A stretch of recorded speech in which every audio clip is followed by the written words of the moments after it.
యొక్క ఆదివారపు ఆరాధనలో భాగంగా ఈ రీతిగా దేవుణ్ణి ఆరాధించగలిగే భాగ్యాన్ని, ప్రభు నామాన్ని మహింపరచగలిగే భాగ్యాన్ని మరొక తరుణం, మరొక పర్యాయం ప్రభు మనకు దయచేసిన విధానం బట్టి దేవునికే సకల ఘనత, మహిమ, ప్రభావాలు కలుగును గాక. ఆమె మార్కు సువార్త 1వ అధ్యాయం 40 నుండి 42 వచనాలు. ఒక కుష్ఠరోగి ఆయన యొద్దకు వచ్చి ఆయన ఎదుట మోకాల్లోని, నీకిష్టమైతే నన్ను శుద్ధినిగా చేయగలవని ఆయనతో చెప్పి ఆయనని వేడుకొనగా ఆయన కనికరపడి చెయ్యి జాపి వారిని ముట్టి, నాకిష్టమే, నీవు శుద్ధుడవు కమ్మని అతనితో చెప్పాను. వెంటనే కుష్ఠరోగము వానిని విడిచిన గనుక వాడు శుద్ధుడాయను. దేవునికి స్తోత్రం చెల్లిద్దాం. హల్లెలూయా. దేవుని పరిశుద్ధ నామానికే మహిమ కలుగును గాక. మార్కు సువార్త 1వ అధ్యాయం 40 నుండి 42 వచనాల్లో ఉన్న ప్రాముఖ్యమైన లేఖన భాగాలని ఈ దినం మనం ధ్యానించబోతున్నాం. ఇందులో నుండి ప్రభు మనకు నేర్పుతున్న ఆత్మీయ సత్యం, లేకపోతే ఈ రోజున మనం ధ్యానించబోతున్న అంశం ఏంటంటే, ప్రార్థనలో ఉండవలసిన ఒక 7 అంశాలను గురించి నేను మీకు చెప్పబోతున్నాను. దేవునికి స్తోత్రం చెల్లిద్దాం. హల్లెలూయా. నీ ప్రార్థనలో ఉండవలసిన ఒక 7 అంశాలు, లేకపోతే నీ ప్రార్థనలో ఉండవలసిన ఒక 7 అనుభవాలను గురించి ఈ లేఖన భాగంలో మనం నేర్చుకోబోతున్నాం. మార్కు సువార్త 1వ అధ్యాయం 40 నుండి 42 వచన భాగాల్లో మీ అందరికీ తెలిసిందే, ఒక కుష్ఠరోగి కనపడుతున్నాడు. అతడు యేసు దగ్గరికి రావటం, దేవుని దగ్గర మోకరించటం, ప్రభు దగ్గర అడుగటం ఏంటిది, నీకు ఇష్టమైతే నన్ను శుద్ధినిగా చేయమని చెప్పగానే యేసయ్య చేయి జాపి వానిని ముట్టి, నాకు ఇష్టమే, నీవు శుద్ధుడు కమ్మని వానితో చెప్పగానే వెంటనే కుష్ఠరోగము వాడిని విడిచెను కనుక వాడు శుద్ధుడు అయ్యాడని రాయబడుతోంది. లేఖన భాగంలో ఈ దినమున మనం ధ్యానించబోతున్న అంశం ఏంటంటే, నీ ప్రార్థనలో ఉండవలసిన ఒక 7 అంశాలు, ప్రార్థన చేస్తున్న వారి జీవితంలో కలిగి ఉండవలసిన ఒక 7 అనుభవాలను గురించి మనం ఇందులో నేర్చుకోబోతున్నాం. సాధారణంగా మనం చూస్తే ప్రార్థనలో మన అనుభవం, లేకపోతే మన అంశాలు ఎలాగుంటాయంటే అడగటం, పొందుకోవటం. అడగటం ఏంటి చెప్పండి? ప్రార్థన అంటే మనకు తెలిసింది ఒకటే ఏంటి చెప్పండి? అడగటమే. ఇక దేవునికి స్తోత్రం చెప్పండి. హల్లెలూయా. ఏంటి చెప్పండి? అడగటమే. ఇక ఒక లిస్ట్ రాసుకోవటం, అంశాల వారీగా పెట్టడం, వాటిని దేవుని దగ్గర అడగటం.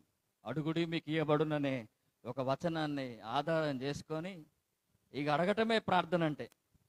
ఇంకొక అనుభవంలో చూస్తే ప్రార్థన అంటే మనకు ఎలా ఉంటుందంటే పొందుకోవటం. ఏంటి చెప్పండి? పొందుకోవటం. పొందుకునే అనుభవం, అడిగే అనుభవంలోనే భక్తుల ప్రార్థన జీవితాలు అలాగే ఉండిపోతున్న అనుభవాల్లోనే ఉంటా ఉన్నాయి. ఇంకా మన జీవితాలు ఎలా అయిపోయాయి, ప్రార్థన అనుభవం ఎలా మారిపోయిందంటే, ఇక ప్రతి ఒక్కరు ఏంటంటే ఇంక అడగటమే. ఇక అడగటం ఒకటి, పొందుకోవటం అనేది, ఈ 2 అనుభవాల్లోనే ప్రతి ప్రార్థన అనుభవాలు ఆ అంశాలతోనే, ఆ అనుభవాలతోనే మారిపోతూ వస్తూ ఉన్నాయి. కానీ ఒక ప్రార్థన అనేది దేవుని దగ్గర మనం చేస్తున్నప్పుడు, ఒక ప్రార్థన అనేది దేవునికి మనం చేయిస్తున్న అనుభవంలో ఉంటున్నప్పుడు, మన అనుభవం ఎలా ఉండాలా అని ఈ కుష్ఠరోగి ద్వారా 2 వచనాలండి మనం చదివింది, 2 లైన్స్ అవి. ఆ 2 లైన్లలో 7 అద్భుతమైన అనుభవాలు ప్రతి వ్యక్తి ప్రార్థనలో ఉండాలంట. దేవునికి స్తోత్రం చెప్పండి. హల్లెలూయా. ఇప్పుడు దాకా మన ప్రార్థన అనుభవాల్లో అడగటం, పొందుకోవటం అనే అనుభవంలోనే ఉన్నామేమో కానీ, ఈ కుష్ఠరోగి ద్వారా ప్రభు మనకు నేర్పుతున్న 7 పాఠాలని మనం ధ్యానిస్తున్నప్పుడు, 7 విషయాలని, అంశాలని, అనుభవాలని మనం ధ్యానిస్తున్నప్పుడు మన ప్రార్థన జీవిత అనుభవం మారిపోబోతుంది. మీకు స్తోత్రం చెప్పండి. హల్లెలూయా. ఇందులో నుండి మీరు నేర్చుకుంటే చాలా చక్కగా మనకు అర్థమవుతోంది. ముందుగా నేటి క్రైస్తవ సమాజంలో మన అనుభవాలు, ప్రార్థన అనుభవాల్లో చాలా మారాల్సి ఉంది. మన ప్రార్థనలు మూసధోరణిలో ఉంటా ఉన్నాయి. మన ప్రార్థనలు వాడుక అనుభవంలో ఉంటా ఉన్నాయి. మన ప్రార్థనలు ఇతరులు చూసి నేర్చుకునే ప్రార్థనలుగా, ఇతరులు చేసే ప్రార్థనలుగా మన ప్రార్థనలు మారిపోతూ వస్తూ ఉన్నాయి. ఒక మూసధోరణిలోనో, ఒక వాడుకలోనో, ఒక పద్ధతిలోనో, ఒక ఆచారబద్ధమైన, ఆచార సంబంధమైన ఒక మాటల ప్రయోగంతో ప్రార్థనలే జరుగుతూ ఉన్నాయి. కానీ ప్రార్థన అనుభవాల్లో మనం సంపూర్ణంగా రాలేకపోతా ఉన్నాం. కుష్ఠరోగిని మీరు చూడండి, మార్కు సువార్త 1వ అధ్యాయం 40 నుండి 42 వచన భాగాల్లోకి వచ్చినప్పుడు ఈ కుష్ఠరోగి ప్రార్థనలో మనం కలిగి ఉండవలసిన 7 అనుభవాలు చెబుతా ఉన్నాయి. అందులో మొట్టమొదటి అనుభవం సమయం లేదు కాబట్టి మీరు చదవండి. మార్కు సువార్త 1వ అధ్యాయం 40 వచనాల్లో ఒక కుష్ఠరోగి ఆయన యొద్దకు వచ్చి, ఎవరి యొద్దకు వచ్చి చెప్పండి, చెప్పాలి, ఎవరి యొద్దకు వచ్చి చెప్పండి. ప్రార్థనలో ఉండవలసిన అనుభవము, మొట్టమొదటి అనుభవం ఏంటంటే సమీపించుట. ఏంటి చెప్పండి? ఆయన యొద్దకు రావటం అంటే ఆయనకి సమీపంగా రావటం, ఆయనకి దగ్గరగా రావటం, ఆయనకి సమీపంగా రావటం. దేవుని లేఖన భాగాల్లో మనం చూస్తే సమీపించుట అనే అంశాన్ని మనం ఇందులో నేర్చుకుంటున్నాం. ఆయన దగ్గరికి వచ్చాడట. ఎవరి దగ్గరికి వచ్చాడు చెప్పండి? ఆయన దగ్గరికి వచ్చాడు. నీ ప్రార్థనలో నువ్వు మోకరించినప్పుడు ఎప్పుడైనా ఈ మాట అనగలిగావా? నీ యొద్దకు వచ్చానయ్యా అని ప్రార్థనలో ఎన్నడైనా చెప్పగలిగావా? ప్రార్థనలో మనం ఎప్పుడైనా మోకరించినప్పుడల్లా మన ప్రార్థన చేయవలసిన ఆ అనుభవంలో, ఆ మాటలో ఖచ్చితంగా ఉండవలసిన అనుభవం ఏంటంటే నీ యొద్దకు వచ్చానయ్యా అని చెప్పాలి. దేవునికి స్తోత్రం చెప్పండి. హల్లెలూయా. ఎవరి దగ్గరకు వస్తామని చెప్పండి? మనము దేవుని దగ్గరకు వస్తా ఉన్నాం. సకల ఆశీర్వాదాలకి నిలయమైన దేవుని దగ్గరికి వస్తా ఉన్నాం. సకల సంపదలకి కారణమైన దేవుని దగ్గరికి వస్తా ఉన్నాం. ఆ దేవుని దగ్గరికి వస్తున్నామని నువ్వు చెప్పాలని నీ నోటితో చెప్పాలా? ఆశతో వస్తానన్నయ్యా, ఆసక్తితో వస్తానన్నయ్యా. ఏ స్థితిలో ఉన్నానో, ఏ పరిస్థితుల్లో ఉన్నానో ప్రభువా, నేనైతే నీ యొద్దకు వచ్చానయ్యా, నీకు సమీపంగా వచ్చానయ్యా, నీకు దగ్గరగా వచ్చానయ్యా అని చెప్పగలిగే అనుభవం ప్రతి ప్రార్థనలో ఉండాలి నా ప్రైవేట్లారా. అసలు ఈ మాట ప్రయోగమే మన దగ్గరకు ఉండదు. నీ దగ్గరకు వచ్చామన్న మాటే లేదు. ఖచ్చితంగా ఇక 3వ మెట్లోకో 4వ మెట్లోకో అడుగటమే. ఇక దేవుని దగ్గరికి మనం వచ్చామని మనం దేవుని దగ్గర చెప్పగలగాల నా ప్రైవేట్లారా. దేవుని లేఖన భాగాల్లో మీరు చూడండి, యాకోబు రాసిన పత్రిక 4వ అధ్యాయం 8వ వచన భాగములో మీరు దేవుని యొద్దకు రండి, అప్పుడు ఆయన మీ యొద్దకు ఏంటి చెప్పండి? వస్తాడు. ఆయన యొద్దకు రావాలి మనం, ఆయనకి సమీపంగా రావాలి మనము. 4వ అధ్యాయం యాకోబు రాసిన పత్రిక 4వ అధ్యాయం 8వ వచన భాగాల్లో చదవండి. దేవుని యొద్దకు రండి, అప్పుడు ఆయన మీ యొద్దకు వచ్చి. దేవుని యొద్దకు ఏంటి చెప్పండి? రండి. దేవుని యొద్దకు మనం రావాలా? దేవుని యొద్దకు వస్తున్న అనుభవం మన ప్రార్థనలో కనపడాలా? ఆయనకి సమీపంగా రావాలా? ఆయనకి దగ్గరగా రావాలా? ఆశతో రావాలా? ఆసక్తితో రావాలా? తృష్ణతో రావాలా? దేవుని సన్నిధిలో ఒక తపనతో రావాలా? ఒక తీవ్రతతో రావాలా? ఒక కుష్ఠరోగి దేవుని దగ్గరికి రావడానికి ఎన్ని ప్రతికూలతలు ఉంటాయి మీకు తెలుసా? ఒక కుష్ఠరోగి సాధారణంగా అందరూ సమూహంగా ఉంటున్నప్పుడు, గుమ్మిగూడుంటున్న ప్రాంతాల్లోకి ఒక కుష్ఠరోగి రాకూడదు. ఒక కుష్ఠరోగి ఒంటరిగా బ్రతకాలా? ఒక కుష్ఠరోగి ఒంటరిగా జీవించాలా? ఒక కుష్ఠరోగి ఒంటరిగానే నివసిస్తూ ఉండాలా? అందరితో పాటు మాట్లాడటానికి వీల్లేదు. ఎవరు కుష్ఠరోగిని పలకరియరు, ఎవరు మాట్లాడు కుష్ఠరోగితో. ఒంటరిగా బ్రతకాలా, ఒంటరిగా జీవించాలా, ఊరికి గవినిగా ఉండాలా. ఎప్పుడో ఒక్కసారి ఊరిలోకి ప్రవేశం ఉంటది. ఆ ప్రవేశం ఉన్నప్పుడల్లా తల మీద పై బెట్ట వేసుకొని అపవిత్రుడు వచ్చుచున్నాడయ్యా, అపవిత్రుడు వచ్చుచున్నాడయ్యా, పక్కకి జరగండి అని అట్లా చెప్పుకుంటూ రావాలా. అందరి వలనే దేవుని దగ్గరికి వచ్చే అవకాశాలు అందరికి ఉన్నట్టుగా ఈ కుష్ఠరోగికి లేవు. ఎందుకంటే అందరితో పాటు ఉన్నప్పుడు ఒకవేళ అలా అరవకోకుండా వస్తే కుష్ఠరోగిని ఏం చేస్తారు చెప్పండి? రాళ్ళు పెట్టి కొట్టి చంపుతారు. అతడు ఒంటరిగా బ్రతుకుతాడు, ఒంటరిగా జీవిస్తాడు. దేవుని దగ్గరికి రావటానికి ఈ కుష్ఠరోగికి ఎన్నో ప్రతికూలతలు ఉన్నాయి నా ప్రైవేట్లర్. అది ఆలోచించాలి మనం. ఎన్ని ప్రతికూలతల మధ్యలో వచ్చాడో. ఒకవేళ రాళ్ళు పెట్టి కొట్టి చంపచ్చు. ఒకవేళ ఎవరికైనా తాకితే వాళ్ళు అపవిత్రులు అయిపోతారు. అందరున్న స్థలాల్లోకి రాకూడదు, ఎవరికి ముట్టుకోకూడదు, సమీపంగా రాకూడదు. ఎన్ని ప్రతికూలతలున్నా వాటన్నిటి మధ్యలో కుష్ఠరోగి అనుకున్నాడు తెలుసా, నేను నా యేసయ్య దగ్గరికి పోవాలా. ఆమేన్. ఆ అనుభవంలో రావాలా మన ప్రార్థనలోకి. ఆ అనుభవంలో దేవుని పాదాల దగ్గరికి రావాలా. ప్రార్థనకి రావటానికి, దేవుని సముఖానికి రావటానికి ఎన్నో సమస్యలు ఉంటాయి, ఎన్నో ప్రతికూలతలు ఉంటాయి, ఎన్నో ఒడిదొడుకులు ఉంటాయి. అయినా కానీ దేవుని దగ్గరికి ఎలా రాగలుగుతున్నాడో చూడండి, ఆ సమీపించగలిగే అనుభవం చూడండి. అందుకే కీర్తనల గ్రంథం 119వ అధ్యాయం 151వ వచనంలో చదవండి.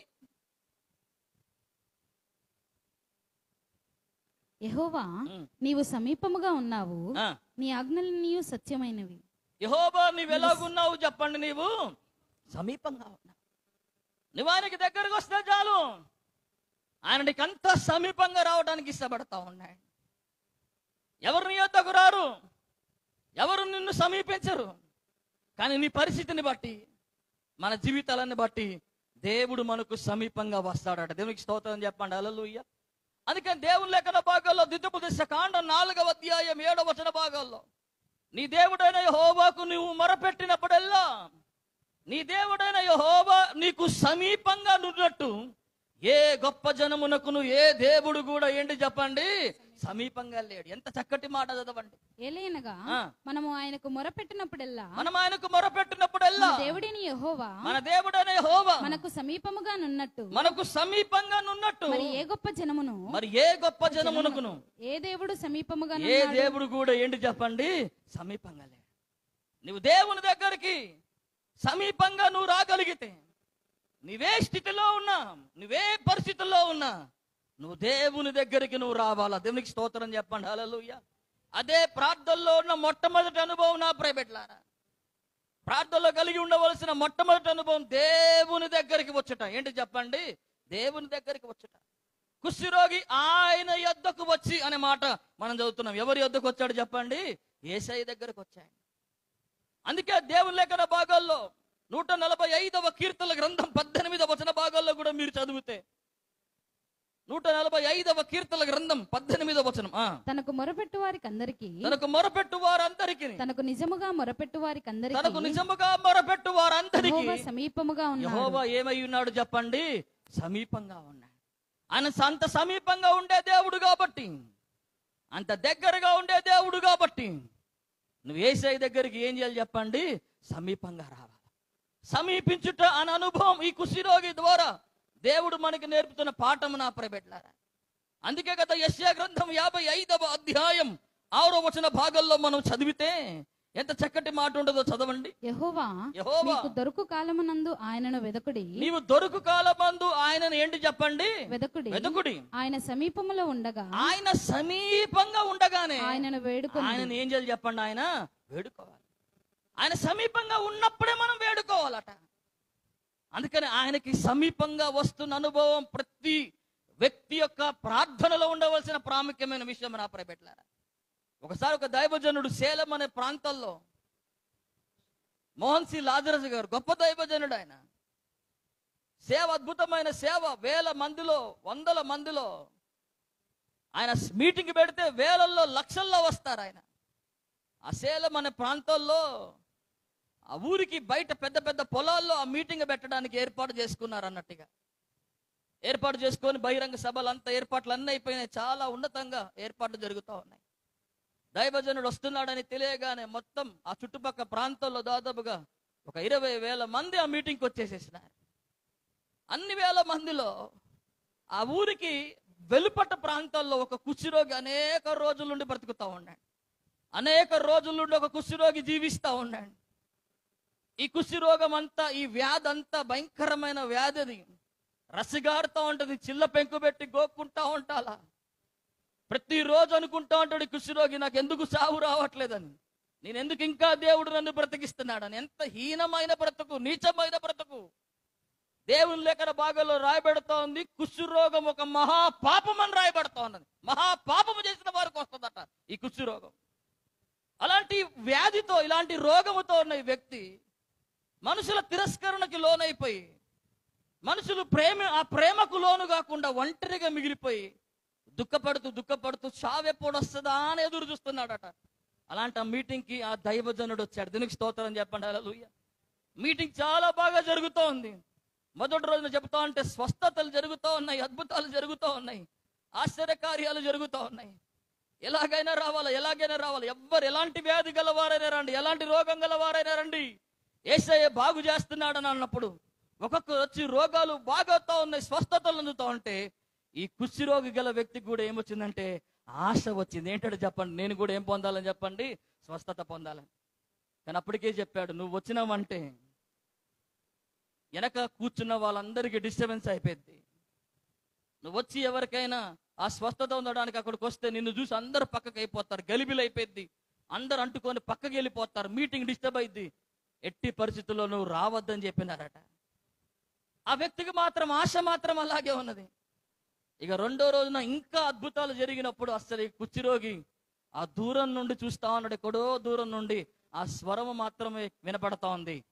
అనేకులు బాగోతున్న సాక్ష్యాలు వినపడతా ఉన్నాయి. ఆశతో ఏమైందంటే దేవుని దగ్గర రావాలని అనుకున్నాడు. దేవునికి స్తోత్రం చెప్పండి, హల్లెలూయా. ఇక మూడో రోజు ఎట్లాగైనా వచ్చేస్తాడేమో జాగ్రత్త అనుకుని ఒక 10 మందిని పెట్టి అక్కడ ఎదురు చూస్తున్నారట ప్రజలు, మీటింగ్ డిస్టర్బ్ కాకూడదని. కానీ కుష్ఠరోగి ఏం చేసినంటే దేవుని దగ్గర రావాలన్న ఆ ఆశతో ఆ మీటింగ్కి దగ్గరకు వచ్చి ఒక చెట్టు, ఆ చెట్టుకు ఒక మంచి రంధ్రము, ఆ చెట్టు మధ్యలో తొర్రలో ఏర్పడి ఆ తొర్రలో నుండి ఆ మీటింగ్ అంత దగ్గర నుండి చూడగలిగే అవకాశం వచ్చినప్పుడు ఎవరు లేని సమయంలో వెళ్ళిపోయి 7 గంటలకు వెళ్ళిపోయి ఆ చెట్టు తొర్రలో ఒంటరి వాడిగా అక్కడ ఎదురు చూస్తూ ఆ రంధ్రంలో నుండి మీటింగ్ చూస్తున్నాడట. పాటలు వింటా ఉన్నాడు, మీటింగ్ అంతా చూస్తా ఉన్నాడు. దైవజనుడు వచ్చాడు, వాక్యాన్ని చెబుతా ఉన్నాడు. కరెక్ట్గా వాక్యం స్టార్ట్ అయిన ఒక అర్ధగంట సమయానికి దేవుని ఆత్మ దైవజనుడు మోహన్ సిలాదరస్ గారి మీదకి వచ్చిందంట. బలంగా వచ్చి దేవుని ఆత్మ చెబుతా ఉంది, ఆ చెట్టు తొర్రలో ఒక కుష్ఠరోగి ఉన్నాడు, అతడు ఆశతో నా దగ్గరకు వచ్చాడు, నువ్వు చేయి చూపించి అక్కడ ప్రార్థన చేయి, ఆ చెట్టు తొర్రలో ఉన్న వ్యక్తి అక్కడే స్వస్థత పొందబోతున్నాడు అని చెప్పినాడట. దైవజనుడు ఇలా వాక్యాన్ని చెబుతున్నప్పుడు దేవుని ఆత్మ ద్వారా ప్రేరేపించబడి ఆ చెట్టు తొర్రలో ఉన్న కుష్ఠరోగి కొరకు ప్రార్థించగానే అక్కడికక్కడే ఆ కుష్ఠరోగం గలవాడు శుద్ధుడైపోయినాడు. దేవునికి స్తోత్రం చెప్పండి, హల్లెలూయా. ఎందుకు జరిగింది ఇదనంటే, ఎందుకు జరిగింది చెప్పండి, ఇది ఎందుకు జరిగింది చెప్పండి, దేవుని దగ్గరికి రావటాన్ని బట్టి. ఎన్ని ప్రతికూలతలు ఉన్నా దేవుని దగ్గరికి రాగలిగాడు కాబట్టి దేవుని కార్యాన్ని జరిగింది. ప్రార్థనలో ఉండవలసిన అతి ప్రాముఖ్యమైన విషయం ఏంటంటే, నీకు ఎన్ని ప్రతికూలతలైనా ఉండొచ్చు, ఎన్ని ఆటంకాలైనా ఉండొచ్చు, ఆ ఆటంకాలన్నిటి మధ్యలో కూడా నువ్వు దేవుని దగ్గరికి రావాలా. ప్రార్థనలో ఆయన్ని సమీపించాలా. ప్రార్థనలో ఏ కారణాలు బట్టి వెనుకకి వెళ్ళిపోవద్దు, ప్రార్థన తగ్గిపోకూడదు, ప్రార్థన నీరు గారిపోవద్దు, నిర్జీవం అయిపోవద్దు. ప్రార్థనలో దేవుని నువ్వు సమీపించాలా అని నేర్పుతున్న పాఠం ఇది. 2వ పాఠం చదవండి, మార్కు సువార్త 1వ అధ్యాయం 40 భాగంలో మనం చూస్తే ఆయన ఎదుట మోకాళ్ళుని ఏం చేశాడు చెప్పండి. ప్రార్థనలో ఉండవలసిన 2వ అనుభవం ఏంటంటే మోకరించి ప్రార్థించాడట. మోకరించి ప్రార్థించడం మనకేం నేర్పుతోంది? ఇందులో నుండి దీన మనసును నేర్పుతా ఉంది. అందులో నుండి మనకేం నేర్పుతోంది చెప్పండి? తగ్గింపును నేర్పుతుంది. నా ప్రైవేట్లారా, తగ్గించుకునే అనుభవం, తగ్గించుకునే అంశం ప్రార్థనలో ఉండాల.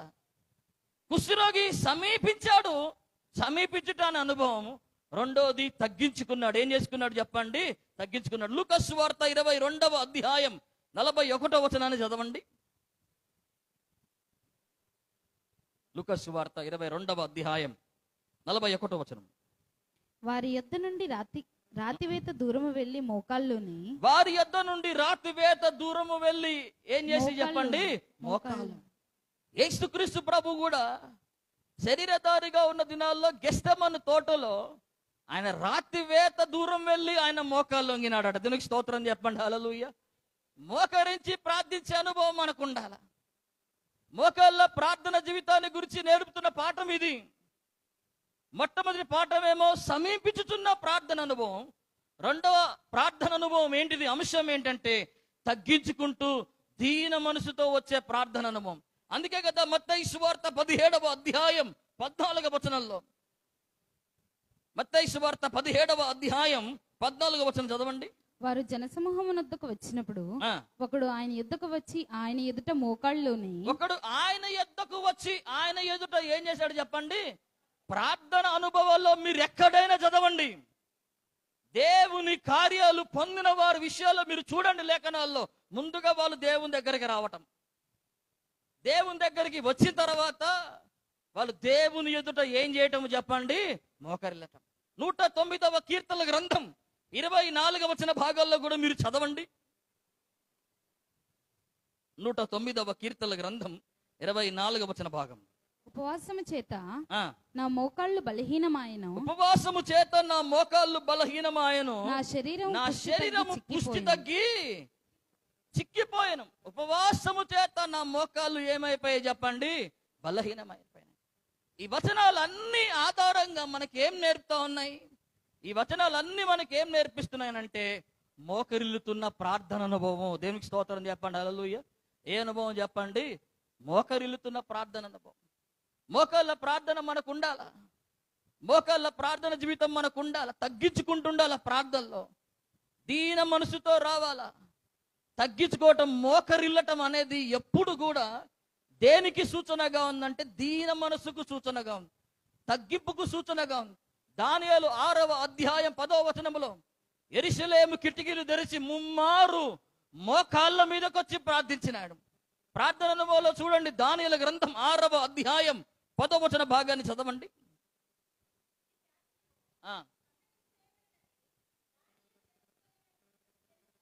దానియేలు తెలుసుకొనినను అతడు తన ఇంటికి వెళ్ళి యథాప్రకారంగా అనుదినము ముమ్మారు మోకాళ్ళుని తన ఇంటి పై గది కిటికీలు తెరిచి యెరూషలేము తట్టును దేవునికి ప్రార్థన చేయొచ్చు, ఆయనను స్తుతించుచు వచ్చాను. ముమ్మారు మోకరిల్లిన దానియేలు కనబడుతున్నాడు, యేసుక్రీస్తు కనబడుతున్నాడు, కుష్ఠరోగి కనబడుతున్నాడు. అపొస్తలుల కార్యాలు 7వ అధ్యాయం 60వ వచన భాగాల్లో మీరు చదివితే స్టెఫెను ఇక కొద్ది నిమిషాల్లో మరణం అవ్వబోతా ఉన్నాడు, ఇక చనిపోబోతా ఉన్నాడు. సౌలు రాళ్ళు పెట్టి కొట్టి స్టెఫెను చంపుతున్న సమయం ఆసన్నమైనప్పుడు అపొస్తలుల కార్యాలు 7వ అధ్యాయం 60వ వచన భాగాల్లో మీరు చదివితే అతడు మోకాళ్ళుని ప్రభువా వారి మీద ఈ పాపము మోపకమని గొప్ప శబ్దముతో పలికెను. ఏం చేశాడు చెప్పండి? గొప్ప శబ్దం. మోకాళ్ళుని గొప్ప శబ్దముతో పలుకుతున్న స్టెఫెను మనకు కనపడుతున్నాడు. మోకాళ్ళ జీవితం, ప్రార్థన జీవితం మనకు ఉండాలి. మోకాళ్ళ మీదికి రావాలా? దీన మనసుతో తగ్గించుకోవాలా? దీన మనసుతో దేవుని సముఖంలోకి రావాలి. మనము దేవుని సన్నిధిలోకి మనము రావాలా? తగ్గించుకున్నట్టు ఆ అనుభవంలో రావాలా? దీన మనసుతో మనము రావాలా? దేవుని దగ్గర సమీపించుట అనుభవంలో రావాలా? రెండోదిగా మనం చూస్తున్న చక్కటి విషయం ఏంటంటే ప్రార్థించుటలో మోకాళ్ళ అనుభవంలో ఆయనకు తగ్గించుకుంటూ దీన మనసుతో రావటాన్ని చూస్తా ఉన్నాం. మూడోదిగా చదవండి, అదే మార్కు సువార్త 1వ అధ్యాయం 40 వచనాల్లో మీరు చదివితే ఒక కుష్ఠరోగి ఆయన యొద్దకు వచ్చి ఆయన ఎదుట మోకాళ్ళు. రెండవ అంశం. మూడవ అంశం ఏంటంటే నీకిష్టమైతే చాలమ్మా. ఏ మాట చెప్పండి అది? నీకిష్టమైతే. ఈ మాట మూడవ ప్రార్థన అంశాన్ని మనకు నేర్పుతుంది. ప్రార్థనలో మనం కలిగి ఉండవలసిన 7 అంశాలలో మూడవ అంశం ఏంటంటే నీకిష్టమైతే అనే మాట. విధేయతకు సూచనగా పలుకుతున్న మాట ఇది. నీకిష్టమైతే అనే మాట దేనికి సూచనగా అంటే దేవుని చిత్తానికి అప్పగించుకుంటా సూచనగా ఉన్నది. చాలా మంది నీకిష్టమైతే అని అడగరు ఎవరు ప్రార్థనలో. ఇష్టమైనవి కావాలని అడగటమే. దేవునికి స్తోత్రం చెప్పండి. హల్లెలూయా. నీకిష్టమైతే నాకు అది దయచేయ్యా, నీకిష్టమైతే ఒక గర్భఫలాన్ని ఇవ్వయ్యా, ఒక గృహాన్ని ఇవ్వయ్యా, ఒక మంచి భాగస్వామిని ఇవ్వయ్యా, నీకు ఇష్టమైతే మా పట్ల నీ కార్యాన్ని చేయండి అయ్యా అనుకుని దేవుని ఇష్టం మీద ఆధారపడిన అనుభవాలు ఉండవు నా ప్రైవేట్ల. చాలా వరకు మనకిష్టమైనవన్నీ కోరుకోవటమే ప్రార్థనలో చాలా మంది అనుభవాలు. కానీ దేవునికి ఇక్కడ ప్రార్థనలో మనం కలిగి ఉండవలసింది ఏంటంటే నీకు ఇష్టమైనవన్నీ దేవుని దగ్గర కోరటం కాదు. ప్రార్థన అంటే నీకు ఇష్టమైతే, నీకు ఇష్టమైనవి, నీకు నచ్చినవి, నీకు కావాల్సినవన్నీ దేవుని దగ్గర అడగటం కాదు. దేవునికి ఇష్టమైంది నువ్వు అడగాల. దేవునికి స్తోత్రం చెప్పండి. హల్లెలూయా. నీకు ఇష్టమైతే అని అడగాల. ఎంత చక్కటి ప్రార్థన చేస్తున్నాడో ఈ కుష్ఠరోగి చూడండి. ఏమంటున్నాడో చదవండి. నీకు ఇష్టమైతే అనే మాట. ఈకిష్టమైతే అనే ఈ మాట విధేయతకు సూచనగా. ఏంటి చెప్పండి? విధేయత. ఎంత విధేయత చూపుతున్నాడు అయ్యా. నేను అపరిశుద్ధుడినయ్యా, అపవిత్రుడినయ్యా, నేను రోగినయ్యా, వ్యాధి గలవాడనయ్యా.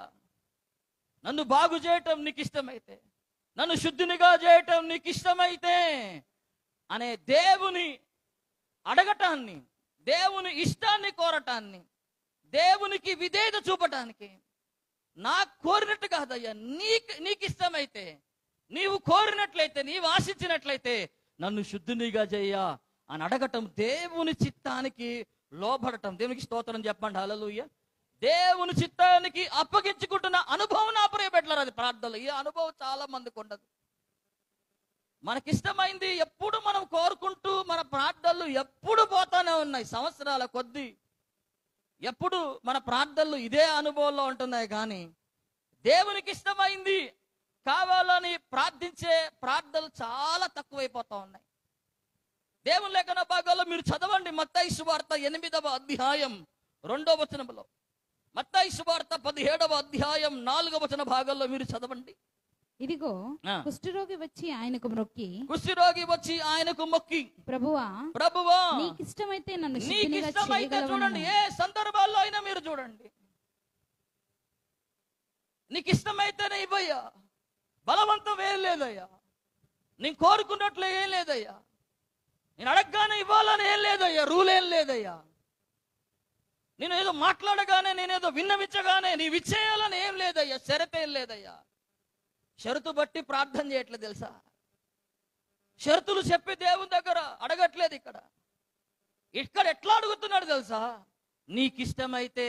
దేవునికి స్తోత్రం చెప్పండి, హల్లెలూయా. మత్తయి సువార్త 17వ అధ్యాయం 4వ వచన భాగంలో ప్రార్థనలో ఉండవలసిన 3వ అనుభవాన్ని మనం నేర్చుకుంటున్నాం. చదవండి. పేతురు, ప్రభువా మనం ఇక్కడ ఉండటం మంచిది, నీకు ఇష్టమైతే ఇక్కడ నీకు ఒకటియు, మోషేకు ఒకటియు, ఏలియాకు ఒకటియు. ఏ సందర్భంలో అయినా మీరు చూడండి, దేవుని దగ్గరికి వస్తున్నప్పుడు, దేవుని దగ్గర అడుగుతున్నప్పుడు భక్తులు ఏం మాట మాట్లాడారు తెలుసా? రూపాంతర అనుభవంలో ఆ కొండ మీదకి వెళ్ళినప్పుడు యేసయ్య రూపాంతరం చెందిన అనుభవంలో యేసయ్యతో పాటు ఏలియా, మోషేలు కనపడ్డప్పుడు, ఇక పేతురు, యోహాను, యాకోబులు అక్కడ ఉన్నప్పుడు పేతురు వచ్చి సాహసించి అడుగుతా ఉన్నాడు, నీకు ఇష్టమైతే ఒక పర్ణశాల కడదామయ్యా ఇక్కడ అని అడుగుతా ఉన్నాడు. నీకు ఇష్టమైతే చూడండి అనే మాట. ఎప్పుడైనా మన ప్రార్థనలో మన ఇష్టం అనేది ఉండకూడదండి. ఎప్పుడైనా మన ఇష్టము కోరుకుంటే దేవునికి ఇష్టమైనది నువ్వు పొందుకోలేవు, అది గుర్తుపెట్టుకోవాలి. నీకు ఇష్టమైనది నువ్వు దేవుని దగ్గర నువ్వు అడిగి నువ్వు పొందుకుంటున్నప్పుడు అంతకంటే ప్రాముఖ్యమైనది, అంతకంటే శ్రేష్టమైనది దేవుని దగ్గర నుండి మనం ఎందడో పొందుకోలేము. నీకు ఇష్టమైతే అని అడిగే ప్రార్థన, నువ్వు అడిగే దానికంటే దేవునికి ఇష్టమైన దానిని నువ్వు పొందుకునే కృప నీకు ఇస్తా. దేవునికి స్తోత్రం చెప్పండి, హల్లెలూయా. అందుకని ఎంత చక్కగా చూడండి అడుగుతున్నాడో, ప్రభా నీకు ఇష్టమైతే అయ్యా. ఆ మాట ఎంత చక్కటి మాటని మనం చూస్తున్నాము. అందుకే లేఖన భాగాల్లో ప్రార్థనలో ఎప్పుడైనా కానీ మన అనుభవాలు ఈ అనుభవాలుగా మారాలా, సమీపించుట అనే అనుభవంలోకి మనము రావాలా, మోకాళ్ళ అనుభవంలోకి రావాలా, తగ్గించుకుంటూ దీన మనసుతో చేసే ప్రార్థనగా ఉండాలా. ఏ ప్రార్థన అయినా, ఏ విన్నపమైన దేవుని దగ్గర వేడుకుంటున్నప్పుడు, మొరపెడుతున్నప్పుడు ఒక్క మాట చెప్పాలా, ఏంటిదంటే నీ చిత్తమైతే అయ్యా. ఏంటి చెప్పండి? నీ చిత్తమైతే. నీకు ఇష్టమైతే. యేసయ్య ప్రార్థన చూడండి, మత్తయి సువార్త 26వ అధ్యాయం 39వ వచన భాగంలో, యోహాను సువార్త 5వ అధ్యాయం 30వ వచనములో, గెస్తమను తోటలో, అయ్యా నీ చిత్తమైతే ఈ గిన్నె నా యొద్ద నుండి తొలగించుమయ్యా అని అడిగిన యేసయ్య మళ్ళీ ఏమంటాడో చదవండి. మత్తయి సువార్త 26వ అధ్యాయం 39వ వచనంలో, కొంత దూరము వెళ్లి సాగిలపడి, నా తండ్రి సాధ్యమైతే ఈ గిన్నె నా యుద్ధ నుండి తొలగిపోనేమో, అయినను నా ఇష్ట ప్రకారం కాదు, అయినను నా ఇష్ట ప్రకారము కాదు, నీ చిత్త ప్రకారమే జరుగును గాక అనే మాట అర్థం ఏంటంటే నీ ఇష్ట ప్రకారమే జరుగును గాక. అయినా నా ఇష్టం కాదట. ఎవరి ఇష్టం కాదట చెప్పండి? యేసయ్యనే నా ఇష్టం కాదంట. అంటే మనం ఎవరు అండి మనకిష్టమైనది అడుక్కోవటానికి? చెప్పండి. నా ఇష్ట ప్రకారం కాదయ్యా అని యేసయ్యనే దేవుని చిత్తానికి అంతగా లోబడతా ఉంటే మన ప్రార్థన అనుభవాలు ఎలాగుంటా ఉన్నాయి? నీకు ఇష్టమైతే దీన్ని దయచేయ్యా, నీకు ఇష్టమైతే దీన్ని అనుగ్రహించయ్యా, నీకు ఇష్టమైతే దీన్ని జరిగించయ్యా, నీకు ఇష్టమైతే దీన్ని చెయ్యయ్యా అని దేవుని చిత్తానికి, దేవుని విధేయతకి అప్పగించుకుంటున్న అనుభవం మన ప్రార్థనలో తప్పకుండా ఉండాల. యోహాను సువార్త 5వ అధ్యాయం 30 వచనములో అందుకే కదా లేఖన భాగాల్లో ఎంత చక్కటి మాట రాయబడ్డదో చదవండి. నేను ఏమీ చేయలేను, నా అంతటా నేను ఏమీ చేయలేను, నేను వినున్నట్లుగా తీర్పు తీర్చుచున్నాను, నేను వినినట్లుగా తీర్పు తీర్చుచున్నాను. నన్ను పంపిన వాని చిత్త ప్రకారమే చేయగోరుదును గాని, నన్ను పంపిన వాని చిత్త ప్రకారమే చేయగోరుదును గాని నా ఇష్ట ప్రకారము చేయగోరను. నా ఇష్ట ప్రకారము నేను చేయగోరు, ఇష్ట ప్రకారం నేను చేయగోరనని యేసయ్య చెప్పిన మాట ఈ రోజున మన ప్రార్థన అనుభవాల్లో దేవుని దగ్గర అడుగుతున్న మన అనుభవాలుగా మారాల. మనకిష్టమైనదిగా ఎన్నడూ దేవుని దగ్గర కోరుకోవటానికి మనం వీల్లేదు. నా ప్రియబిడ్డలు, దేవునికి స్తోత్రం చెప్పండి. హల్లెలూయా. ఒక యవనస్తుడు ఉన్నాడు, ఇంజనీరింగ్ చేసినాడు, సాఫ్ట్వేర్ ఇంజనీర్. దేవుని దగ్గరకు వచ్చి అడుగుతా ఉన్నాడు, ప్రార్థన చేస్తా ఉన్నాడు. అయ్యా, మంచి అమ్మాయి నాకు కావాలయ్యా, భాగస్వామిగా, నా అర్హతకు మించి, అయ్యా నా చదువుకి, నా కుటుంబానికి తగినట్టుగా ఒక మంచి భాగస్వామిని నాకు ఇవ్వండి అయ్యా, ఒక మంచి అమ్మాయితో నా వివాహాన్ని జరిగించండి అయ్యా అని దేవుని దగ్గర అడుగుతా ఉన్నాడట. దేవుని దగ్గర అడుగుతున్నప్పుడు దేవుడు ఏం మాట్లాడట్లేదట. ఒకటో రోజున, రెండో రోజున, మూడో రోజున ఏం ప్రార్థన చేసిన ఏం జవాబు రాపేకల్లా అయ్యగారి దగ్గరికి వెళ్ళాడట. అయ్యగారండి, ఎంత అడిగిన వివాహ విషయంలో దేవుడు ఏం మాట్లాడట్లేదండి అంటే, నీ ఇష్టం పక్కన పెట్టు, నీ చిత్తం పక్కన పెట్టు, నీ స్వచిత్తం పక్కన పెట్టు, నీ చిత్తములో అయ్యా ఒక మంచి వివాహం జరిగించి ఒక మంచి వివాహ బంధంలోకి నన్ను నడిపించయ్యా అని దేవుని చిత్తానికి అప్పగించుకో, దేవుని ఇష్టాన్ని జరిగించు. దేవుడు ఏది చెప్తే, దేవుడు ఏది చూపిస్తే అది చేయటానికి నేను ఇష్టంగా ఉన్నానయ్యా, నా ఇష్టం కాదయ్యా, నీ ఇష్టం ఏముందో చెప్పు నా వివాహం విషయంలో, అదే జరుగును గాక అని ప్రార్థన చేయి. అప్పుడు దేవుడు ఎందుకు మాట్లాడో చూద్దాం అన్నాడట. వెళ్ళినాడు, ఉపవాసం ఉన్నాడు, చక్కగా ప్రార్థన చేస్తా ఉన్నాడు. ప్రార్థన చేస్తా ఉన్న స్వచిత్తం, సొంత ఆలోచన, సొంత బుద్ధి, సొంత తెలివి, స్వచిత్తం అంతా పక్కన పెట్టి నీవేదైతే చెబుతావో, నీ ఇష్టం ఏముందో, నీ చిత్తం ఏముందో అదే జరిగిస్తానయ్యా, అదే చేస్తానయ్యా, నీ చిత్తము చెప్పు నా వివాహ విషయాల్లో అని దేవుని దగ్గర బాగా అడుగుతుంటే ఒక గుడ్డమ్మాయి దేవుడు చూపించాడట. ఎవరు చూపించాడు చెప్పండి? ఒక గుడ్డమ్మాయి. నీకు ఇష్టమే జరుగురుగాక అనే ప్రార్థన మామూలు ప్రార్థన కాదు, అది చాలా కఠినమైందిగా ఉంటుంది, అది క్లిష్టమైందిగా ఉంటుంది. మనకిష్టమైంది కోరుకున్నంత సులువు కాదు. నీకు ఇష్టమైంది దేవుని దగ్గర అడగటం, ఆయనకి ఇష్టమైంది నా పట్ల చెయ్యే, నీకు ఇష్టమైంది జరిగించయ్యా అనేది చాలా కష్టమైన ప్రార్థన, క్లిష్టమైన ప్రార్థన అది. అయినా కానీ అట్లా అడిగినాడట యవనస్తుడు. గుడ్డమ్మాయిని చూపిగానే మళ్ళీ కళ్ళు మూసుకొని లేదు ఇలా ఉండదు అనుకొని మళ్ళీ ఇంకో రోజు ఉపవాసం ఉండి, మళ్ళీ ఇంకో రోజు ఉపవాసం ఉండి 3 రోజులు ప్రార్థన చేస్తే మొదటి రోజున దర్శనం చూపించిన దేవుడు 3 రోజులు ఎవరిని చూపించింది చెప్పండి? ఆ గుడ్డమ్మాయిని చూపించిన. ఇక అర్థమైపోయింది, నా స్వచిత్తాన్ని పక్కన పెట్టి, నా ఇష్టాన్ని పక్కన పెట్టి నేను దేవుని ఇష్టాన్ని చేయడానికి అప్పగించుకున్నాను. ఒక గుడ్డమ్మాయిని దేవుడు వివాహం చేసుకోమని చెప్తా ఉన్నాడు. ఆ దగ్గర ప్రాంతాల్లోనే ఒక మంచి దైవజనుడి సంరక్షణలో యవన కాలంలో ఎదిగిన ఒక అంధురాలు ప్రార్థన చేస్తూ ఉంది. ఏమని ప్రార్థన చేస్తాను తెలుసా? అయ్యా, నాకైతే కళ్ళు లేవయ్యా, అంధత్వంలో అంగవైకల్యంలో ఉన్నానయ్యా, నేను నీకు ఇష్టమైతే అయ్యా, నా అర్హత కాదు, యోగ్యత కాదు, నీ చిత్తము నా పట్ల ఏమైనదో నీకు ఇష్టమైనదే వ్యక్తితోనే నాకు కూడా వివాహం జరిగించయ్యా, నాకు కళ్ళు లేవు కాబట్టి నువ్వెలా ఇంకొక వ్యక్తిని ఎలా చేస్తావో నీ ఇష్టమయ్యా అని ఆ యవనస్తురాలు ప్రార్థన చేస్తా ఉందంట. దైవజనుడి దగ్గరకు వచ్చి దర్శనాన్ని పంచుకున్నాడు యవనస్తుడు. నీకు ఇష్టమైతే ఇట్లా అని ప్రార్థన చేసామన్నారు కదా అయ్యగారండి. ఒక గుడ్డి యవనస్తురాలను చూసినాడంటే, ప్రార్థన చేసుకో అయ్యా, తొందరపడబాకు, మీ ఇంటి వాళ్ళకి చెప్పు అని అన్నాడు. ఇంటి వాళ్ళందరికీ వెళ్ళి ప్రార్థన చేసుకున్నప్పుడు, పొద్దున లేచినప్పుడు, సాయంత్రం పడుకున్నప్పుడు అదే ఫిగర్, అదే ఫేస్ కనపడతాను అన్నది. దేవుని చిత్తం ఇది, ఈ చేయటానికి, ఆయన చిత్తాన్ని చేయడానికి నేను అప్పగించుకుంటున్నాను అనుకొని ఇంట్లో వాళ్ళందరూ చెప్పినప్పుడు, ఏం మెంటల్ ఎక్కిందిరా నీకు, పిచ్చిలేసిందారా, ఒక అంధురాలను ఎట్లా చేసుకుంటావు, మా పరువు పోతుంది, ఏమనుకుంటా ఉన్నావు, నీ కెరీర్ ఏమైద్ది, గుడ్డమ్మాయి నీకు వండి పెడుతుందా, గుడ్డమ్మాయి నీ పిల్లలు కనగలుగుతుందా, చూసుకోగలుగుతుందా అని ఎన్నో విషయాలు చెప్తా ఉన్నారట. ఇవన్నీ ఆ యవనస్తుడు వింటా ఉన్నాడు, బాధపడతా ఉన్నాడు. వాళ్ళ ఫ్రెండ్స్లకు ఫోన్ చేసి చెప్పారట తల్లిదండ్రులు, ఏమైందయ్యా మా వాడికి, ఒక గుడ్డిదాన్ని పెళ్లి చేసుకుంటాడట, ఏమైపోతుంది వీడికి అని అంటా ఉంటే వాళ్ళంతా ఎగదాలు చేయటం ప్రారంభించాడట. అరే ఆ గుడ్డిదాన్ని చేసుకుంటామని పిలవండి రా అని వాళ్ళ మేనేజర్ పిలుస్తున్నాడట ఈ యవనస్తుని.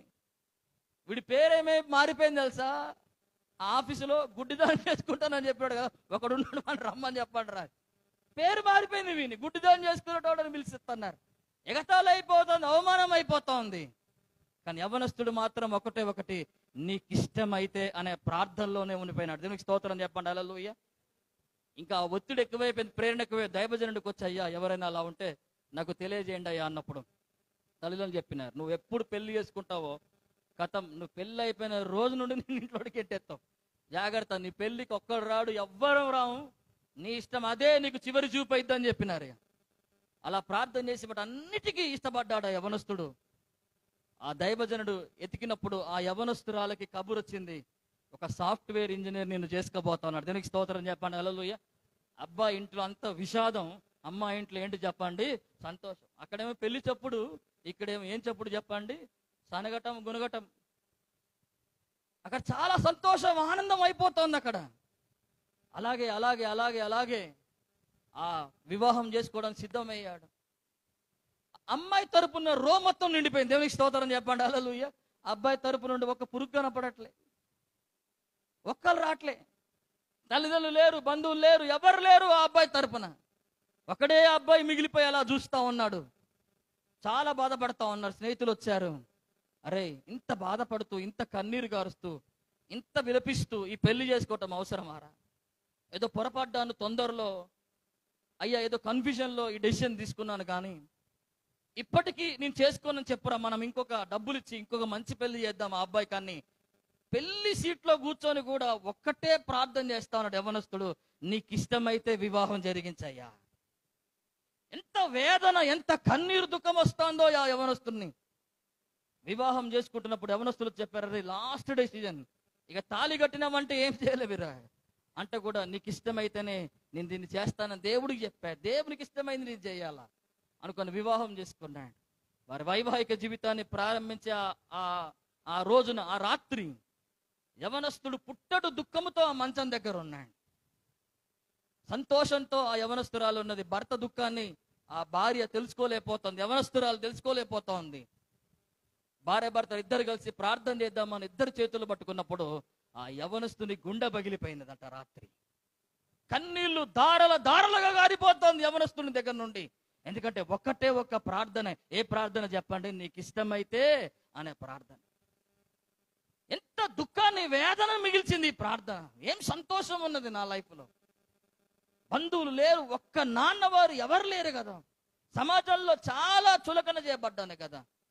బంధువుల దగ్గర, తల్లిదండ్రుల దగ్గర, అందరి దగ్గర నేను చులకన చేయబడ్డాను. ఏముంది నాకు సంతోషం, ఏమిచ్చింది వివాహం అనుకొని దుఃఖపడుతున్నప్పుడు ఆ కన్నీళ్ళు యవనస్తురాలు చేతుల మీద పడ్డాయట.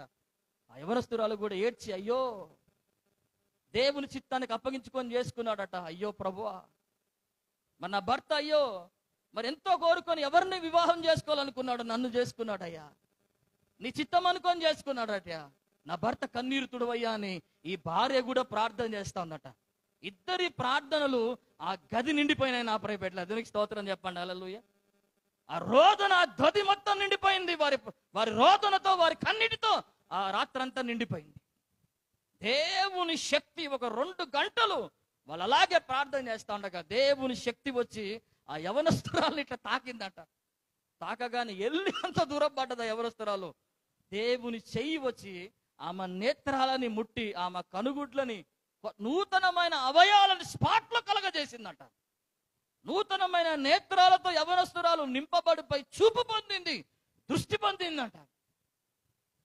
అద్భుత కార్యం, ఆశ్చర్య కార్యం జరిగినప్పుడు భర్త భార్య అసలు సంభ్రమాశ్చర్యానికి లోనైపోయినారట. ఆ భార్య, ఆ భర్తలు ఇప్పుడు ఇద్దరు సింగపూర్లో వారు పరిచర్య చేస్తా ఉన్నారు. దేవునికి స్తోత్రం చెప్పండి, హల్లెలూయా.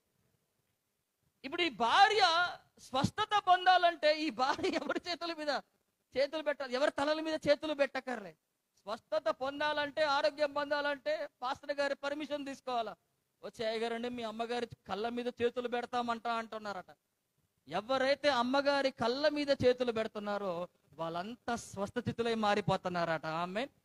అంటే నీకు ఇష్టమైతే అనే ప్రార్థన ఎంత గొప్ప దీవెన తీసుకొస్తుందో చూడండి నా ప్రియ బిడ్డలారా. మొదటిగా అది కష్టమే, అది ఇష్టమే, అది బాధ, అది వేదన ఇది. కానీ దాని తర్వాత ఉంటది దాని దీవెన. దేవునికి స్తోత్రం చెప్పండి. హల్లెలూయా. అందుకనే ఇక్కడ కుష్ఠరోగి ఏమంటున్నాడో చదవండి. 4వదిగా ఏమంటున్నారో చదవండి. మార్కు సువార్త 1వ అధ్యాయం 40వ వచనం. నీకు ఇష్టమైతే నన్ను శుద్ధినిగా చేయగలవని ఆయనతో చెప్పి. 4వదిగా ఈ కుష్ఠరోగి ప్రార్థనలో నేర్పుతున్న 4వ అంశం ఏంటంటే నన్ను శుద్ధినిగా. ఆమేన్. ఏమంటాడు చెప్పండి? నన్ను శుద్ధినిగా పవిత్రపరచమనే ప్రార్థన, పరిశుద్ధపరచబడటం కొరకైన ప్రార్థన ఇది. సమీపించుచున్న ప్రార్థన, దీన మనసుతో తగ్గింపుతో చేస్తున్న ప్రార్థన. 4వదిగా దేవుని చిత్తానికి అప్పగించుకుంటూ విధేయతతో చేస్తున్న ప్రార్థన. 4వదిగా ఏ ప్రార్థన చెప్పండి? పవిత్రత కొరకైన ప్రార్థన, పరిశుద్ధునిగా మార్చబడటం కొరకైన ప్రార్థన. ఒక కుష్ఠరోగి మహాపాపి అని వాక్యం రాయబడుతోంది. లేవియ కాండం 13వ అధ్యాయం 14వ వచన భాగంలో. మహాపాపముతో వచ్చిన వాడికి వస్తుంది. అలాంటి మహాపాపముతో అపరిశుద్ధుడిగా, అపవిత్రుడిగా ఒక కుష్ఠరోగి మారిపోతాడు. ఆ కుష్ఠరోగి ఏం చేస్తున్నాడు దేవుని దగ్గరికి? 4వదిగా అంటే నన్ను శుద్ధినిగా చేయ. దేవునికి స్తోత్రం చెప్పండి. హల్లెలూయా. ఏం చేయమన్నాడు చెప్పండి? నన్ను శుద్ధినిగా చేయండి. అదే లూకా సువార్త 5వ అధ్యాయం 12వ వచనంలో కూడా ఏమని చేస్తున్నాడో చదవండి. లూకా సువార్త 5వ అధ్యాయం. ఒక పట్టణంలో ఉన్నప్పుడు ఇదిగో కుష్ఠరోగంతో నిండిన ఒక మనుష్యుడుండెను. వాడు యేసుని చూచి సాగిలపడి, ప్రభువా నీకు ఇష్టమైతే నన్ను శుద్ధినిగా చేయగలవని చెప్పండి. నన్ను శుద్ధినిగా చేయమంటున్నాడు. నన్ను శుద్ధినిగా చేయబడటం అనే మాట అది పరిశుద్ధపరచబడటం కొరకైన ప్రార్థన. మన జీవితాల్లో ఈ ప్రార్థనలో కంపల్సరీ మనం దీన్ని చేయాలా. నన్ను పరిశుద్ధపరచయ్యా. దేవునికి స్తోత్రం చెప్పండి. హల్లెలూయా. నన్ను శుద్ధినిగా చేయయ్యా. మాట ద్వారానో, చూపు ద్వారానో, నడవడిక ద్వారానో, ప్రవర్తన ద్వారానో, అంతరంగ స్థితి ద్వారానో, లేకపోతే ఈ లోకంలో ఎక్కడైనా ఆయస్కరంగా, అభ్యంతరకరంగా నడిచినానో, జీవించినానో, బ్రతికినానో, నన్ను శుద్ధినిగా చేయయ్యా, నన్ను పరిశుద్ధునిగా మార్చయ్యా అని దేవుని దగ్గర మనం చేయవలసిన ప్రార్థన. నా ప్రియ బిడ్డలారా, దేవునికి స్తోత్రం చెప్పండి. హల్లెలూయా. కొంతమంది పరిశుద్ధ పరచమని అడగరు నా ప్రియ బిడ్డలారా. ప్రార్థనలో పరిశుద్ధపరచబడటం కొరకైన ప్రార్థన చాలా మంది మీరు చేయరు. కీర్తనకారుడైన దావీదు 51వ కీర్తనలో చక్కటి శ్రేష్టమైన ప్రార్థన చేశాడు.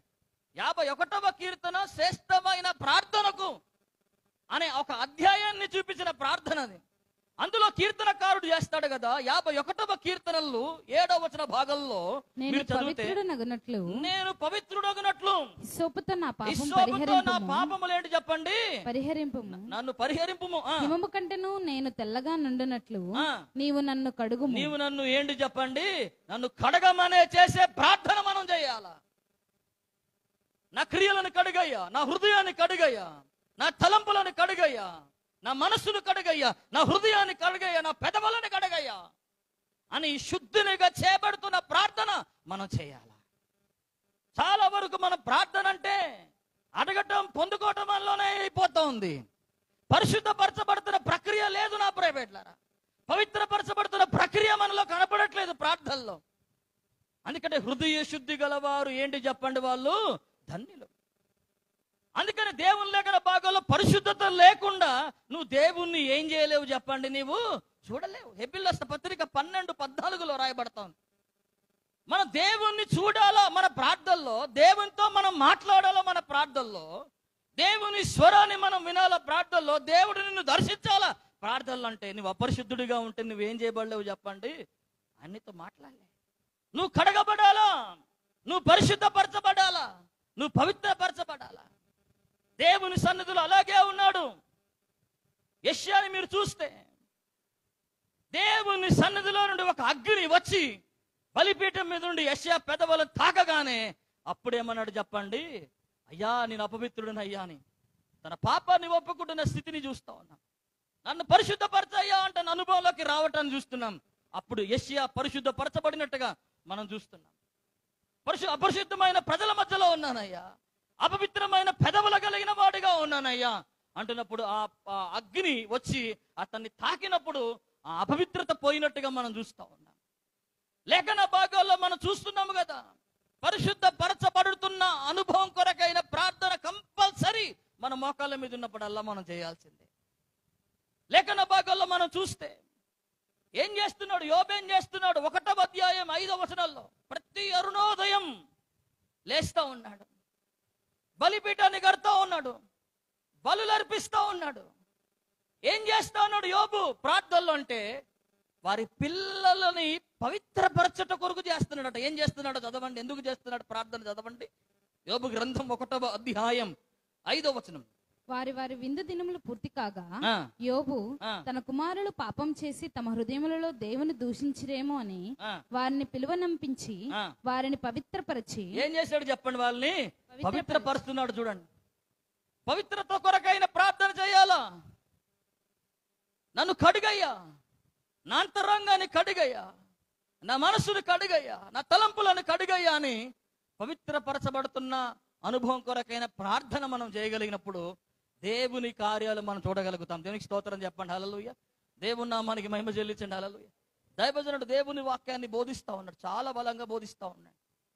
దేవుని ఆత్మ అభిషేకం దైవజనుడి మీద చాలా బలంగా దిగి వచ్చి మొదటి రోజున వాడబడ్డాడు దైవజనుడు ఒక మీటింగ్లో, 2వ రోజున వాడబడ్డాడు, 3వ రోజున దైవజనుడు వాడబడుతున్న సమయం కల్లా ఒక దురాత్మ ఆయన వాక్యాన్ని చెప్పే సమయానికల్లా ఆ దైవజనుడు ముందుకు వచ్చేసింది.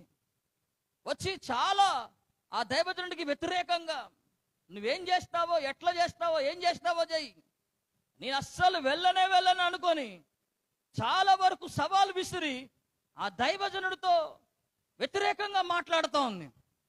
సభ మొత్తం మీటింగ్ అంతా కొలాప్స్ చేసేస్తుంది, మీదకి వచ్చేస్తుంది దైవజనుడి మీదకి. దైవజనుడు ప్రార్థన చేస్తా ఉన్నాడు. దైవజనుడు వాక్యాన్ని పట్టుకొని బోధిస్తున్న సమయంలో ఆటంకపరిచేసేసి ఒకలాంటి కలిపిలి చేసేసింది. వెంటనే దైవజనుడు ఎంత ఆమెను చూసి అట్లా గద్దిస్తూ ప్రార్థన చేస్తా ఉన్నా కానీ ఆ దురాత్మ అంతకంతకు ఇంకెక్కువ చేయడం ప్రారంభిస్తా ఉన్నది. దైవజనుడు వెంటనే అనుకున్నాడు ఒకటి పక్కకి వెళ్ళిపోయి మైక్ పక్కకు పెట్టి కళ్ళు మూసుకొని నన్ను కడుగయ్యా ఈ సమయంలో నాడు ప్రార్థన చేసినాడు. దీనికి స్తోత్రం చెప్పండి. హల్లెలూయా. ఈ సమయంలో నా పెదవులను కడుగయ్యా, నా కళ్ళని కడుగయ్యా, నన్ను పరిశుద్ధపరచయ్యా, నన్ను పవిత్రపరచయ్యా, నీ సిల్వర్ రక్తము ద్వారా నా నడి నెత్తి నుండి అరికాలు దాకా ఈ సమయంలో కడగబడును గాక అని ప్రార్థన చేసినాడట. ప్రార్థన చేసి లేచి ఇట్లా చూసినాడట. అంతేగా ఆ దయ్యం గడగడలాడి వాడిని వదిలేసిపోయిందట. దీనికి స్తోత్రం చెప్పండి. హల్లెలూయా. అందుకని లేఖన భాగాల్లో ఈ రోజున పరిశుద్ధ పరచబడటంలో అంత గొప్ప విషయం నా ప్రైవేట్లారా, కడగబడటం అంత ప్రాముఖ్యమైన విషయం. 7 విషయాలు అందులో మీకు కనబడతాయి. అందులో యేసయ్యని సమీపించినాడు. 2వదిగా తగ్గింపుతో దీన మనసుతో దేవుని దగ్గర ప్రార్థిస్తా ఉన్నాడు. 3వదిగా ఏం చేస్తున్నాడు చెప్పండి? దేవుని చిత్తానికి లోబడుతూ దేవునికి విధేయత చూపుతూ ప్రార్థిస్తా ఉన్నాడు. 4వదిగా ఏమని ప్రార్థిస్తున్నాడు చెప్పండి? నన్ను పరిశుద్ధపరచయ్యా, నన్ను పవిత్రపరచయ్యా అని అంటూ. 5వదిగా ఏమంటున్నాడో చదవండి. అదే మార్కు సువార్త 1వ అధ్యాయం 40వ వచనం. ఒక కుష్ఠరోగి ఆయన ఎదుటకు వచ్చి ఆయన ఎదుట మోకాళ్ళుని. ఒక కుష్ఠరోగి ఆయన ఎదుటకు వచ్చి ఆయన ఎదుట మోకాళ్ళుని. నీకిష్టమైతే నన్ను శుద్ధినిగా చేయగలవని. నీకిష్టమైతే నన్ను శుద్ధినిగా చేయగలవని అనే మాట ఉపయోగిస్తున్నాడు. ఏమంటున్నాడు చెప్పండి? చేయగలవు అనే మాట విశ్వాసంతో కూడిన ప్రార్థనది. ఏం ప్రార్థన చెప్పండి? కొన్ని మనం అడుగుతాం, మనకే సందేహం ఇక్కడ. కొన్ని మనం దేవుని దగ్గర ప్రార్థిస్తాం, అనుమానం, సందేహం, సంశయాలతో మనమే అడుగుతూ ఉంటాం. కానీ కుష్ఠరోగి ఏంటి తెలుసా? నువ్వు దీన్ని చెయ్యగలవని అంటా ఉన్నాడు. దీనికి స్తోత్రం చెప్పండి. హల్లెలూయా. నీకు ఇష్టమైతే నీవు నన్ను శుద్ధినిగా చెయ్యగలవని అంటా ఉన్నాడు. చూడండి, విశ్వాసం ఏంటి చెప్పండి? విశ్వాసంతో కూడిన ప్రార్థన.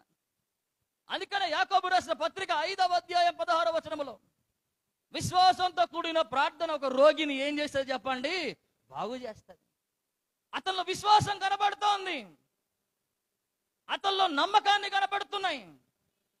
అందుకే కదా మత్తయి సువార్త 21:22లో మీరేమైనా దేవుని దగ్గర మీరు అడిగినప్పుడు అవి దొరుకుతాయని మీరు నమ్మాలట. అవి దొరుకుతాయని ఏం చేయాలి చెప్పండి? మీరు నమ్మాలి.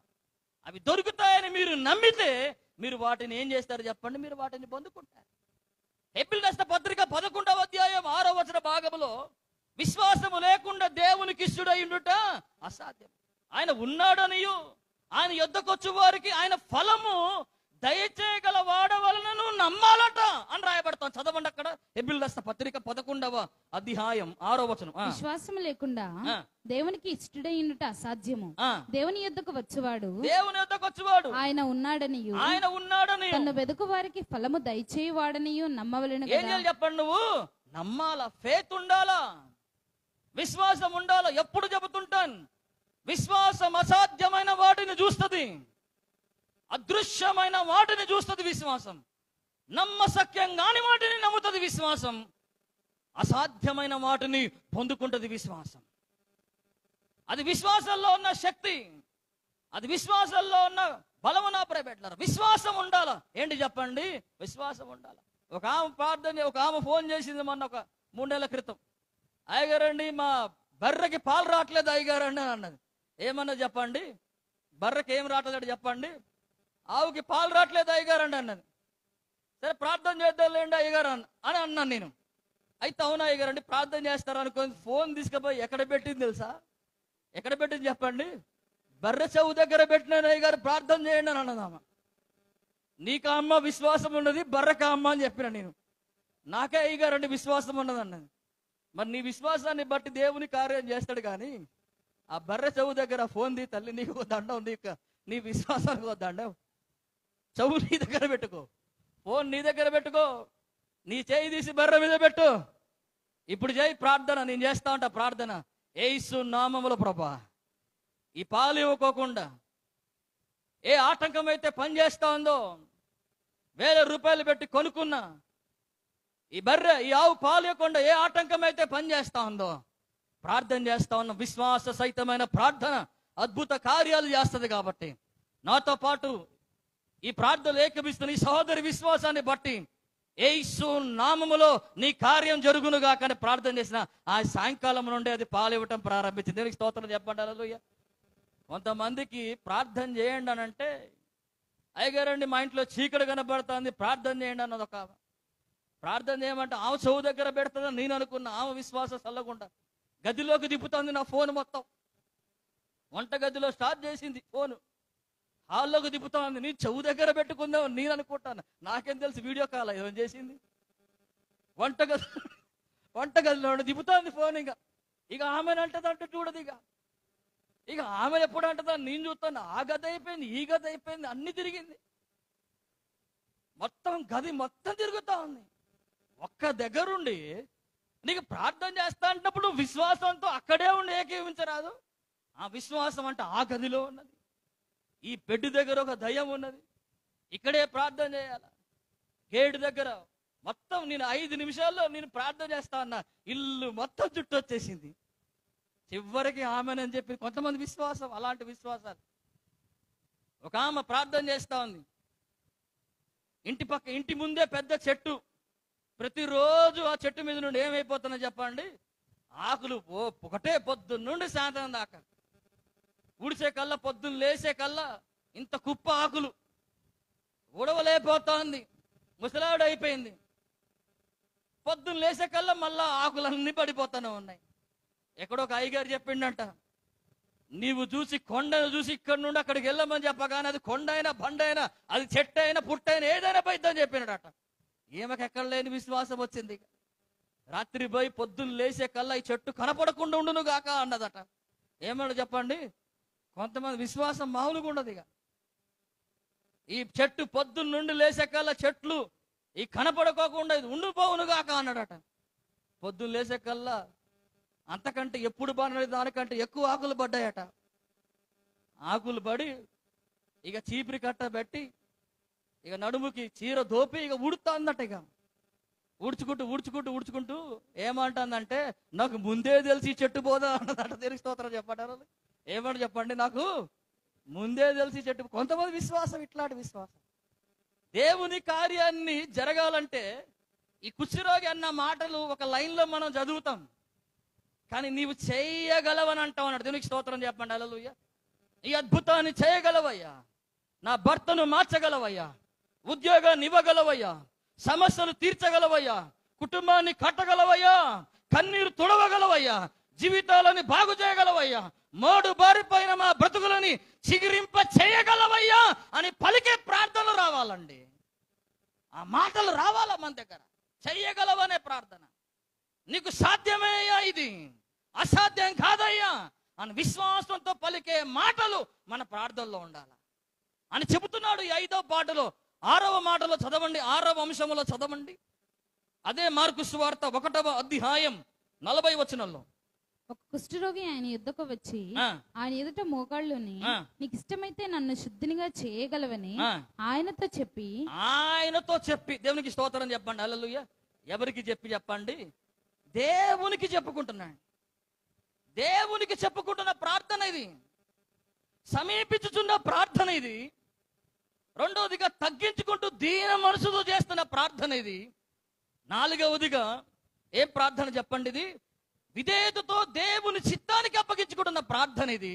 4వదిగా పవిత్రపరచబడట కొరకైన ప్రార్థన ఇది. 5వదిగా ఏ ప్రార్థన అంటే విశ్వాసంతో కూడిన ప్రార్థన ఇది. 6వదిగా ఏ ప్రార్థన తెలుసా? ఇది దేవునికి చెప్పుకుంటున్న ప్రార్థన. దేవునికి స్తోత్రం చెప్పండి. హల్లెలూయా. ఇది ఇక్కడ 6వ మెట్టులో ఉండి దేవునికి చెప్పింది. దేవునికి స్తోత్రం చెప్పండి. హల్లెలూయా. 5 మెట్లు మన దగ్గర కనపడవు. ఏకంగా ఎక్కడికి దూకుతామని చెప్పండి. మనము 6వ మెట్లోకి దూకి ఆయనకి చెప్పుడు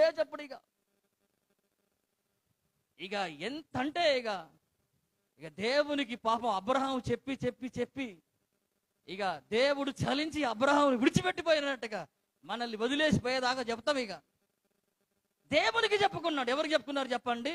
దేవునికి చెప్పుకున్నాడు. ప్రార్థనలో అద్భుతమైన అనుభవం ఏంటి తెలుసా?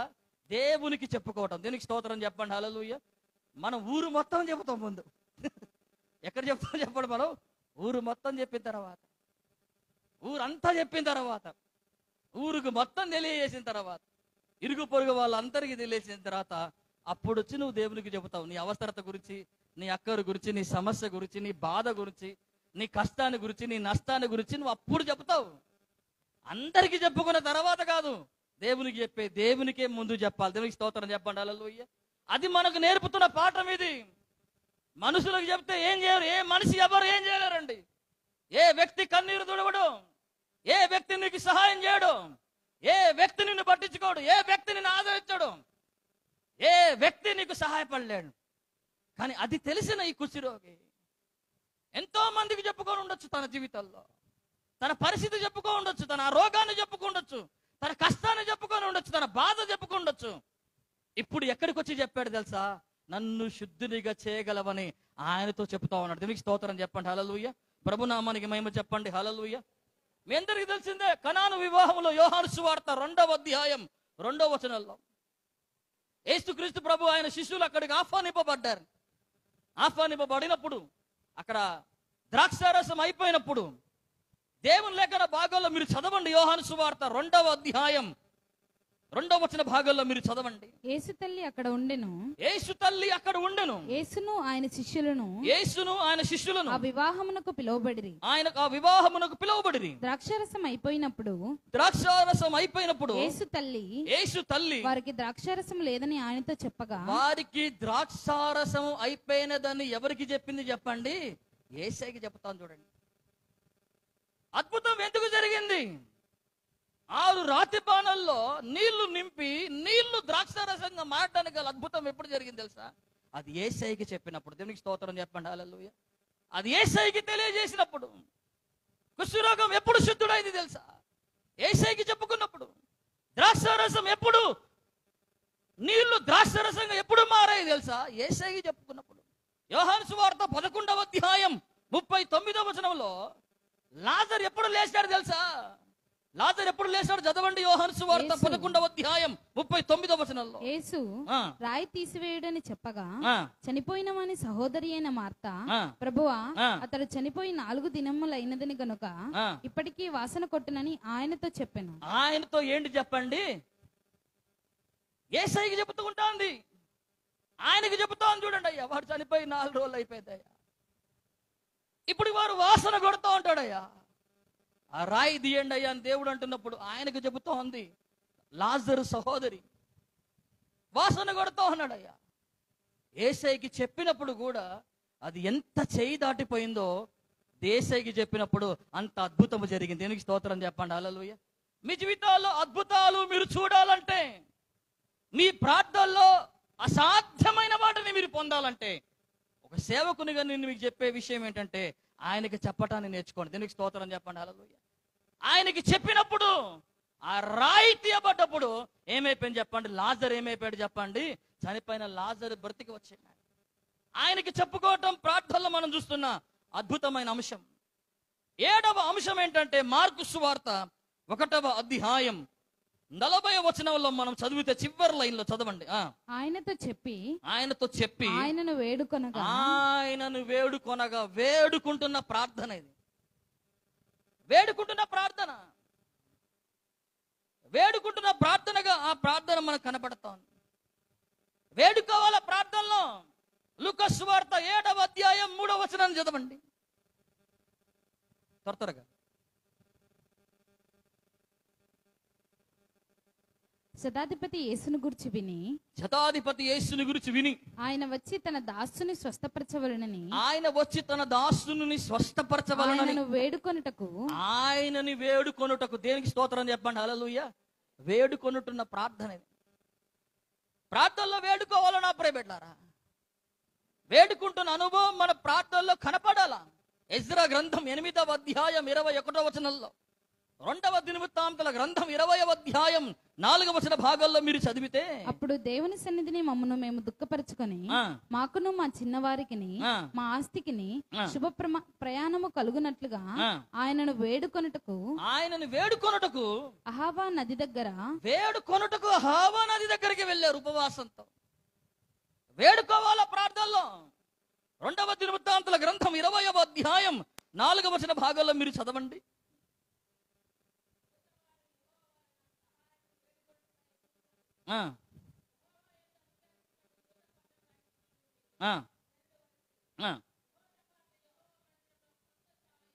రెండవ దినవృత్తాంతాల గ్రంథం 20వ అధ్యాయం 4వ వచనంలో, యూదావారు యెహోవా వలన సహాయమును వేడుకొంటకై కూడుకొని. యూదావారు యెహోవా సహాయం కొరకు ఏం చేస్తున్నారు చెప్పండి?